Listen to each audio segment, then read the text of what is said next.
Today's lesson is going to be over particle motion, day one. So we're just going to go through a lot of the same stuff we went through in unit 3, but we're going to talk about it in terms of a particle in motion along a line. Okay, so we're going to be using terms like velocity and position and acceleration rather than just derivative and function and stuff like that. All right, so a particle moves along a horizontal line so that its position at any time t is greater than or equal to 0 is given by this function, where s is measured in meters and t is measured in seconds. All right, so just as a visual, we have a horizontal line. This horizontal line goes to infinity in both directions, and we have our particle on the line, which is just like a point. And this particle can go right, and this particle can go left, and it can go back and forth and back and forth and back and forth. All right, and this function right here describes where the particle is along this line, how far right it is, how far left it is. You can think of this like a number line. All right, this is 0.0, and I would say the particle at time equals 0. S of 0 would be 5. So actually, maybe we should say that this particle is at t equals 5 as a starting point, and then it's going to move either left or right from there as t goes forward, greater than or equal to 0. Okay, so we have the visual now. So let's work our problem. So first one says find velocity at time t and at time t equals 1. So velocity at time t, this means velocity function, v of t, as a function. Velocity at t equals 1 second, that means v of 1. That's a number. All right, so we've talked about this in previous lessons. Velocity is the derivative of position. So v of t is equal to s prime of t, which is equal to 6t squared minus 14t plus 4. So that's velocity as a function. That answers the first part of the question. And then v of 1 is equal to, just plug in 1, 6 minus 14 plus 4. That is equal to 10 minus 14, which is negative 4. Units for velocity is it's a rate of change because it's a derivative, meters per second.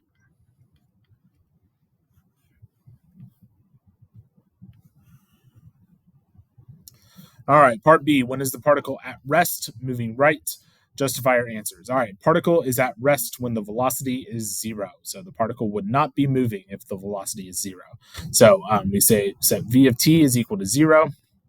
So that's where I'm going to factor out a 2, I think, from that. So 2 times 3t squared minus 7t plus 2 is equal to 0. And I think we can factor this, 3t and t.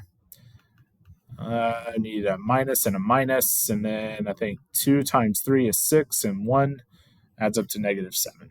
All right, so particle is at rest at t equals 1/3 and t equals 2. All right, so we can go ahead and jot that down as one of our answers. That'll answer question number 1. So particle, I'll put the word the just so we have a complete sentence. The particle is at rest at t equals 1/3 and t equals 2 because v of t equals 0 at those times. All right, then moving right is where the velocity right is the positive direction. All right, if we're on a horizontal line, the positive side goes to the right. I guess you're watching me, so that's your right. And then the negative side goes to the left. All right, so we are going to make our number line. Remember that t has to be greater than or equal to 0. So we have a closed circle endpoint on this side, and then we go to positive infinity. And then we put our critical points on there, 1/3 and 2. And then we're going to plug numbers into velocity. So again, that's this right here, and that'll tell us about position. All right, so if I plug in, let's go with 1/4, I guess, is a little bit smaller than 1/3. So that would be 3/4 minus 1, which would be a negative. And then 1/4 minus 2 is also a negative. And it's a negative times a negative. We don't have to worry about the 2 in front because it's a positive 2. It's not going to affect the sign. So negative times a negative is a positive. All right, let's plug in 1. 3 minus 1 is positive, and 1 minus 2 is negative, so we're going to get a negative there. And then 3 is 9 minus 1 is positive, 3 minus 2 is positive, so we get a positive here. So our particle is moving to the right. In that interval, it's moving to the left. In this interval, it's moving to the right in this interval. All right, so the particle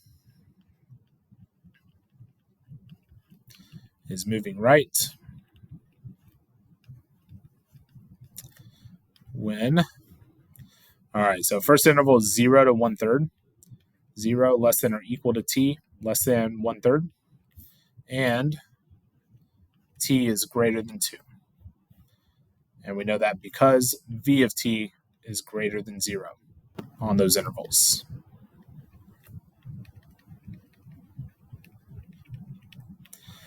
All right, for whatever reason with particle motion, the answer keys and the AP College Board answer keys even, they always write it in interval notation, not interval notation, inequality notation instead of interval notation. So I just try to match what they do. You can write it in interval notation if you want. 0, 1/3, 2, infinity. That would be fine as well. But I try to match what College Board does. So I'm going to write them like this in our particle motion unit. All right, find the acceleration at time t and t equals 1. All right, so we've talked about how velocity is the derivative of position. So acceleration is the derivative of velocity. So a of t is equal to v prime of t. And again, we want time t, which means the function, and t equals 1, which is a number. All right, so v of t up here, this one, we're going to take the derivative of that. So times 2 is 12t minus 14. All right, so that's my a of t function, and then I do a of 1, which is 12 minus 14, which is equal to negative 2. We're at meters per second. So the numerator is meters per second. The denominator is seconds. So you can do it one of two ways. You can do meters per second,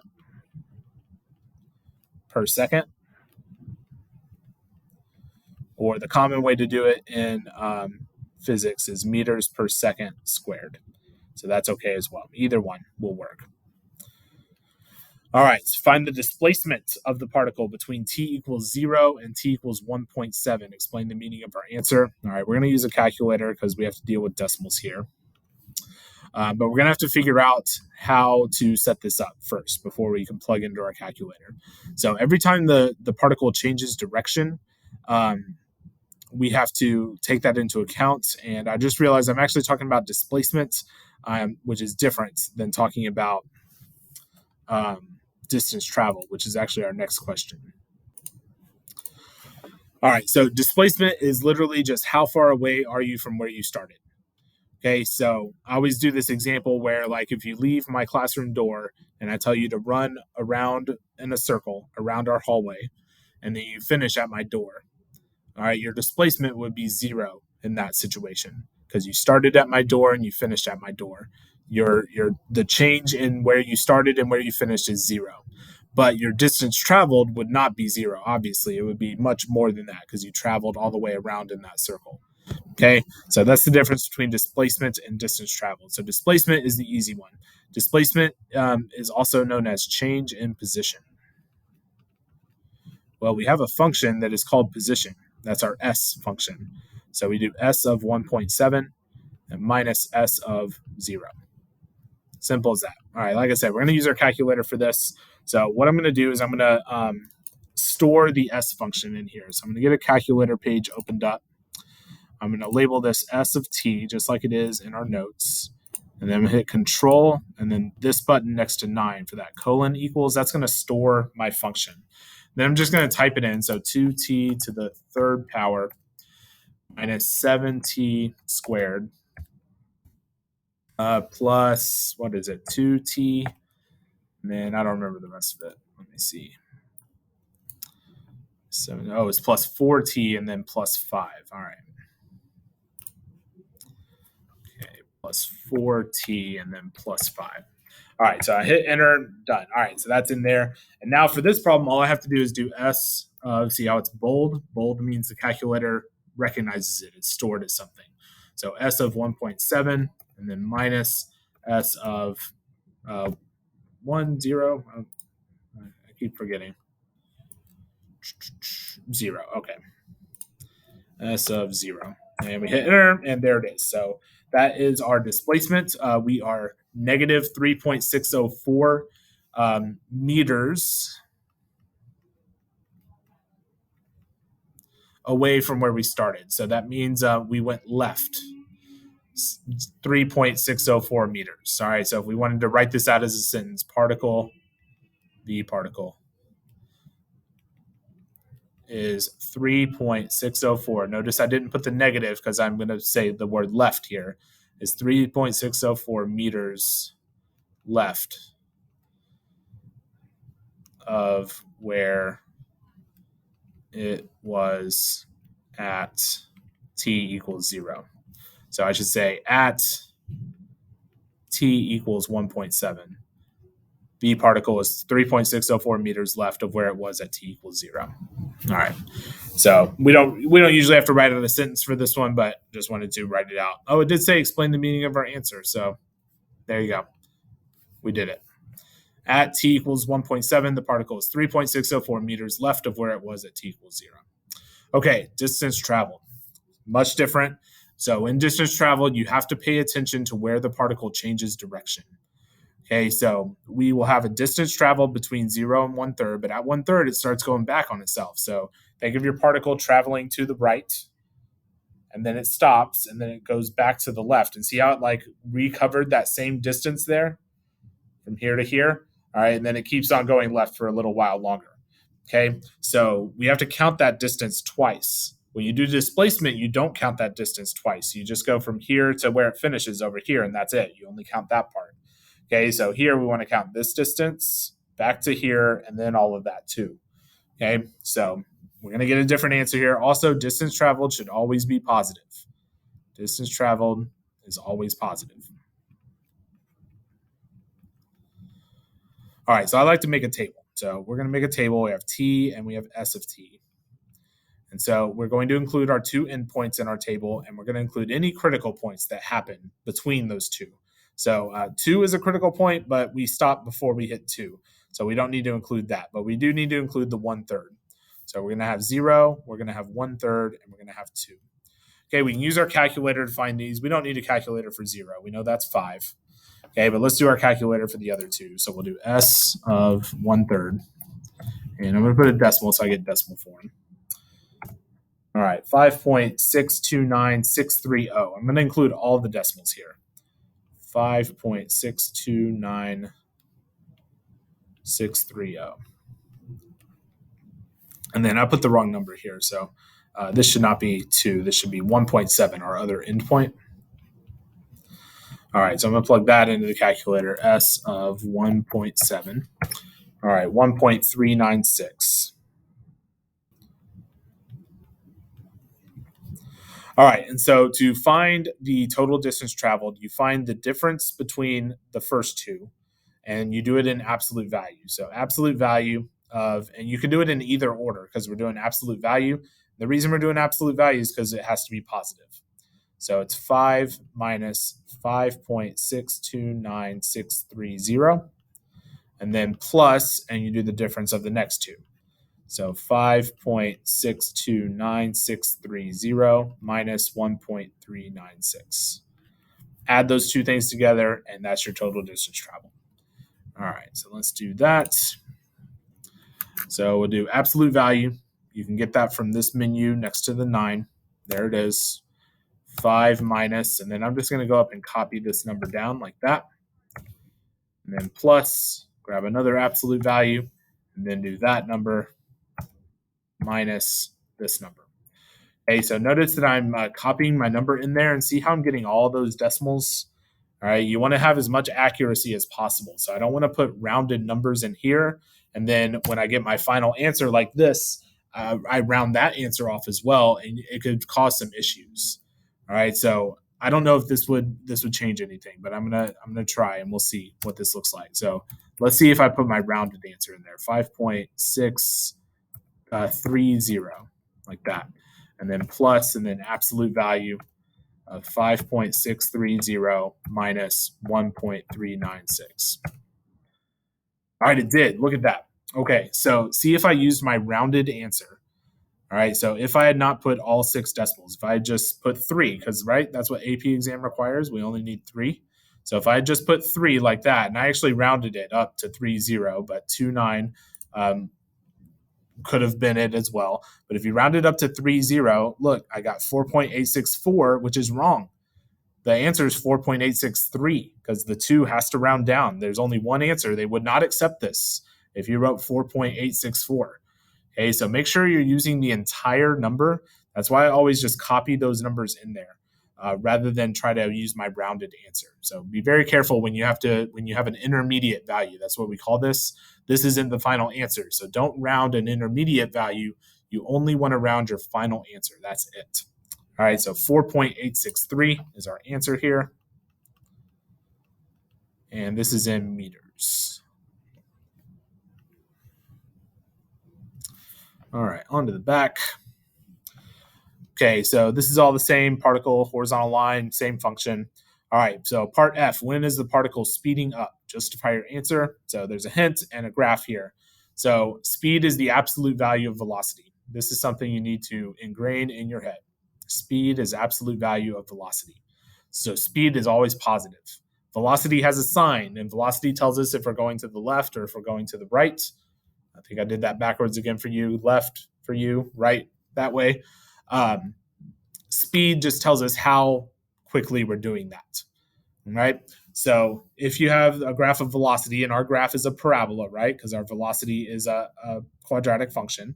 So this is what our velocity might look like. Well, the graph of speed would take all those negatives, that negative velocity. So in between here and here, that's our 1/3 right here, right? And this is our 2, and it reflects it up and it makes it positive. So this is the graph of speed. This is the graph of velocity. The question is about speed. When is the particle speeding up? All right, so this is what you want to remember for speeding up. Speeding up happens when the velocity and the acceleration have the same sign, both positive or both negative. Slowing down happens when velocity and acceleration have opposite signs. All right, so if velocity is positive, that means your particle is moving to the right, like this. And if acceleration is negative, that's going to push your velocity this way. And so they're working against each other. All right, acceleration is going left, velocity is going right, and that's working against each other.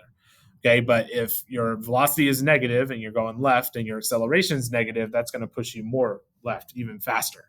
All right, so if they're the same, velocity and acceleration are the same, you have a particle speeding up. If velocity and acceleration are opposite signs, then you have a particle that's slowing down.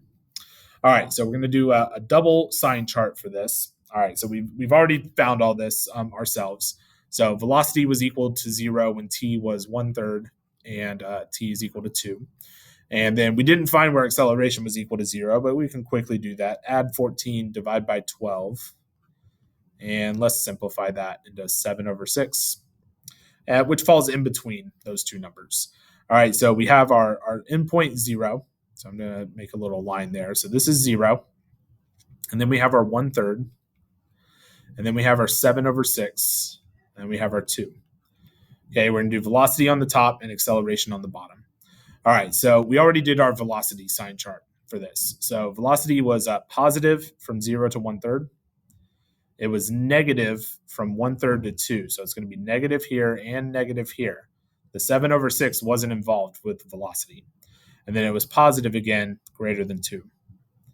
All right, so acceleration, we're going to have to plug into this. So if I plug in like 1/6, all right, 1/6, 12/6 is 2, 2 minus 14. All right, that's a negative. All right, let's go with a 1 right here. 1 is smaller than 7/6, so that would be 12 minus 14, which is also a negative. All right, let's go with 1.5, maybe 3/2. So that would be, 18, I think. 3/2 times 12 would be 18 minus 14, which is a positive. And then we can go with just like 3, which would be 36 minus 14, which is a positive. All right, so we can see pretty quickly those intervals. And let me make sure I'm answering the question. What particle is speeding up? So we're looking for where velocity and acceleration have the same sign. All right, so that's going to be here, the particle. is speeding up when 1/3 less than t less than 7/6. Same sign there, and t is greater than 0. And our reasoning is because v of t and a of t have the same sign in those intervals.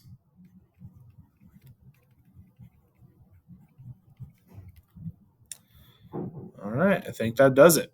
Yeah. So hopefully you enjoyed that particle motion lesson, and I'll see you for the next one.